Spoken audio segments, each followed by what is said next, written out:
عزیزوں، میں اپنی کئی ویڈیوز میں آپ کو یہ بات بتا چکا ہوں کہ جو مخالف مسیح ہے وہ ہماری اپنی کلیسیاؤں سے آئے گا۔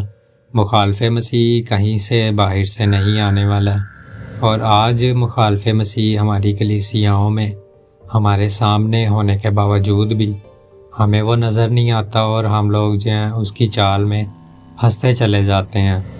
اب آپ لوگ شاید سوچیں کہ یہ کس طرح سے پاسیبل ہے، یہ کیسے ہو سکتا ہے؟ مخالف مسیح ہماری اپنی کلیسیا میں کیسے پایا جا سکتا ہے؟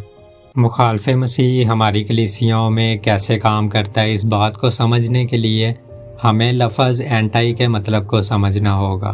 تو یہ جو لفظ اینٹائی ہے، یہ جو اینٹائی کرائسٹ ہے، کرائسٹ کا مطلب ہم سب کو پتہ ہے کہ یسوع کی بات ہو رہی ہے، یسوع مسیح کی بات ہو رہی ہے، لیکن وہ جو اینٹائی کے ساتھ وہ جو پہلے لفظ لگا رہے ہیں، اس کا مطلب ہوتا ہے کسی چیز کو الٹ کر دینا، اس کے مخالف چلے جانا، یعنی اس کے ورودھ یا اگینسٹ ہو جانا، ٹھیک ہے؟ اب یہاں تک تو بات ہمیں کلیئر ہے کہ لفظ اینٹائی جو ہے وہ الٹ کر دینا، یعنی مسیح کی تعلیم کو الٹ کر دینا، جو بھی یسوع نے کیا اس کو الٹ کر دینا، اس مخالف مسیح کا کردار ہے، اس کا کریکٹر ہے، جو کہ اس کے نام میں چھپا ہوا ہے، جو کہ اینٹائی کرائسٹ ہے۔ اب اینٹائی کرائسٹ کا جو کام ہے وہ مسیح کی تعلیم کو الٹ کرنا ہے۔ آپ لوگ ان ویڈیوز میں دیکھ سکتے ہیں کہ کچھ لوگ اپنے گھر کے باتھ ٹب کو ہی بپتسمے کے لیے یوز کرتے ہوئے جو ہے ہمیں نظر آ رہے ہیں، اور پھر ایک چرچ میں ایک شخص کو آپ لوگ دیکھ سکتے ہیں کہ وہ کس طرح سے بپتسمہ دے رہا ہے، جیسے کہ وہ لوگ ریسلنگ کر رہے ہیں۔ اب یہ خداوند کے کلام کے خلاف جانا نہیں ہے، اس کے اگینسٹ، اس کے ورودھ جانا نہیں ہے، تو یہ اور کیا ہے؟ اور کیا یہ مخالف مسیح کا اسپرٹ نہیں ہے؟ آپ لوگ مجھے خود یہ کمنٹ میں ڈیسائیڈ کر کے بتائیں کہ یہ کون سا روح ہے، یہ مخالف مسیح کا روح ہے یا پھر یہ یسوع مسیح کا روح ہے؟ کیونکہ نہ تو یسوع کا اس طرح سے بپتسمہ ہوا، اور نہ ہی یسوع مسیح کے شاگردوں نے اس طرح سے بپتسمہ دیا۔ کچھ لوگ مسیحت میں آپ کو چھوٹے بچوں کو جو ہے بپتسمہ دیتے ہوئے نظر آئیں گے۔ اب چھوٹے بچہ جس کو کہ گناہ کا پتہ ہی نہیں ہے، اب وہ کیسے توبہ کر سکتا ہے، اور توبہ کرنے کے بعد وہ بپتسمہ لے کس طرح سے سکتا ہے؟ لیکن آج ہمارے اپنے چرچز میں ہماری آنکھوں کے سامنے مخالف مسیح کا اسپرٹ، اس کا روح، وہ ہمیں کام کرتا ہوا نظر آتا ہے۔ اور آج بہت سے مسیح بہن بھائی ایسے پادریوں کے، ایسے بشپ صاحبان کے پیچھے لگتے ہیں اور ڈیفینڈ کرنے کی کوشش کرتے ہیں کہ نہیں یہ صحیح ہے۔ اب زیادہ تر جو مسیح میں لوگ ہیں، مسیحت میں لوگ ہیں، کرسچینٹی میں لوگ ہیں، وہ بچوں کو بھی بپتسمہ دیتے ہیں، جو کہ سراسر ایک غلط بات ہے۔ بچوں کا بپتسمہ بائبل میں نہیں ہے۔ بپتسمہ وہی لوگ لے سکتے ہیں جو کہ توبہ کرتے ہیں اپنے گناہوں سے، خداوند یسوع مسیح کو خدا کا بیٹا اور خود خدا باپ اپنی زندگی میں مانتے ہیں، اور اپنے گناہوں کو چھوڑ کے ایک اچھی زندگی گزارتے ہیں، وہ لوگ بپتسمہ لے سکتے ہیں۔ اور بپتسمہ لینے کے کچھ رولز اور ریگولیشنز ہیں جو کہ میں نے کل کی ویڈیو میں آپ کو بڑی ڈیٹیل میں سمجھائے تھے۔ اگر آپ میں سے کسی نے وہ ویڈیو نہیں دیکھی تو ڈسکرپشن میں اس کا لنک ہے کہ بپتسمہ کون لوگ لے سکتے ہیں۔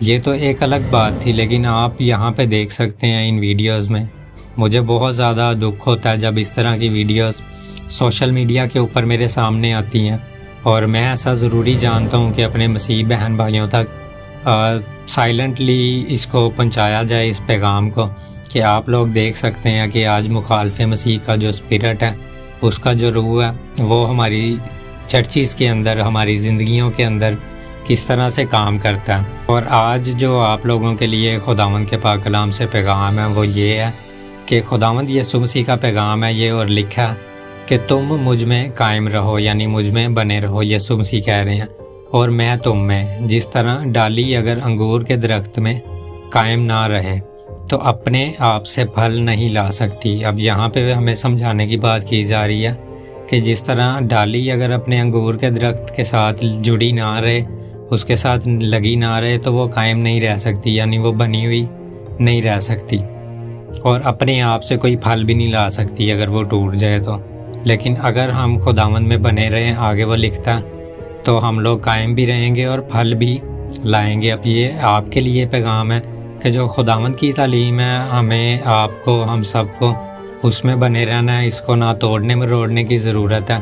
اور جو لوگ ایسا کرتے ہیں ان کا ساتھ بھی ہمیں نہیں دینا چاہیے۔ جو چیز غلط ہے وہ غلط ہے، اور یسوع نے بھی کہا کہ ہاں میں ہاں اور نہ میں نہ ملاتے جانا۔ تو یہ پیغام آپ سب کے لیے تھا کہ آپ لوگ الرٹ رہیں، چوکس رہیں، کہ آج یہ جو شیطان ہے ٹرینڈ کے چکر میں لوگوں کو بہت زیادہ گمراہ کرتا ہے، اور لوگ اپنے نئے نئے طریقے ایجاد کرتے ہیں، بچوں کو بپتسمہ دیتے ہیں۔ اگر آپ ان سے پوچھیں گے تو وہ آپ کو بائبل سے ہی پروف کر دیں گے کہ بچوں کا بھی بپتسمہ ہے، لیکن جو اصل بپتسمہ ہے وہ ہم لوگ توبہ کر کے پھر ہی لے سکتے ہیں، جب تک ہم یسوع مسیح کو قبول نہ کریں۔ توبہ کیسے کریں گے؟ جب گناہ کا پتہ چلے گا۔ تو نہ تو چھوٹے بچے کو گناہ کا پتہ ہے، یہ بپتسمہ غلط ہے، اور آپ لوگ دیکھ سکتے ہیں ان ویڈیوز میں کہ یہ بہت زیادہ سیریس میٹر بن چکا ہے، بہت زیادہ مسئلے کی بات ہے، اور ہمیں اس کے بارے میں سوچنا چاہیے کہ اگر ہم لوگ بپتسمہ لے رہے ہیں تو ہمارا بپتسمہ ٹھیک ہوا بھی ہے یا نہیں ہوا، کیونکہ کچھ لوگ غلط طریقے سے بپتسمہ لے کے یہی سمجھتے ہیں تو ہمارا تو بپتسمہ ہو چکا ہے۔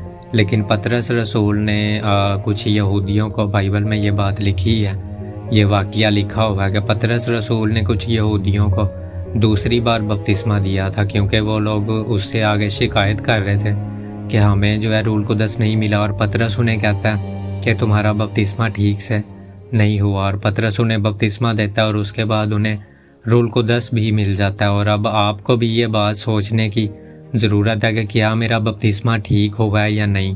اور اگر آپ اس ٹاپک کے اوپر اور زیادہ جاننا چاہتے ہیں کہ آپ نے جو بپتسمہ لیا وہ ٹھیک ہے یا نہیں، اور اگر آپ بپتسمے سے جڑی کوئی بھی معلومات یا کسی بھی قسم کا کویشچن ہے، آپ کا کیوری ہے، تو اسے آپ کمنٹ میں ضرور لکھیں، میں ان کو آنسر کرنے کی ببلیکلی ضرور کوشش کروں گا۔ اور جن لوگوں کو اس ویڈیو سے کچھ سیکھنے کو ملا ہو وہ اس ویڈیو کو فارورڈ بھی کریں آگے، اور اس ویڈیو کو لائک کریں، اور ایسی ہی ویڈیوز کو آگے بھی دیکھنے کے لیے مجھے سپورٹ کریں، اور میرے اس یوٹیوب چینل کو سبسکرائب کریں۔ خداوند آپ سب کو بہت برکت دیں، آمین۔